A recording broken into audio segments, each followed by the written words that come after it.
This my new vlog. Today Sankranti రోజు అందరూ పతంగులు ఎగిరేసి పండుగ జరుపుకుంటుంటే నేను మాత్రం అరుణాచలం వచ్చేసిన. ఫ్రెండ్స్ చూడండి, వారే వాహ్, తమిళనాడు అరుణాచలం, వనక్కం వనక్కం వనక్కం.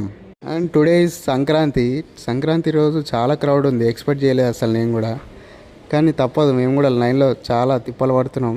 దేవుడి కోసం తప్పదు. ఓం నమ శివాయ. దర్శనం చేసుకోవడానికి ఇక్కడ లైన్లో నిలబడ్డాము, కానీ ఇక్కడ చాలా క్రౌడ్ ఉంది. కానీ తప్పదు, ఇక నిలబడి దర్శనం చేసుకోవాల్సిందే. కానీ టెంపుల్ వైబ్ అయితే చాలా బాగుంది, కానీ చాలా అంటే చాలా పీస్ఫుల్గా ఉంది. నాకు చాలా నచ్చింది అరుణాచలం టెంపుల్.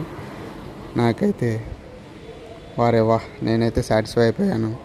ఇప్పుడు నా వీడియోలో అన్నీ న్యాచురల్గా, లొకేషన్స్ అన్నీ న్యాచురల్గా అనిపిస్తాయి. నా వాయిస్ కూడా ఒరిజినల్ వాయిస్ న్యాచురల్గా మీకు కనిపిస్తుంది. అన్నీ నా ఓన్ వాయిస్తో అన్నీ నేను చేస్తున్నాను అనమాట. చూడండి, నా దర్శనం అయితే సక్సెస్ఫుల్గా కంప్లీట్ అయిపోయింది. సో ఎగ్జిట్లో మీకు గోపురం అనేది మీకు చూపిస్తాను. చూడండి, గోపురం చూడండి ఎంత బాగుందో.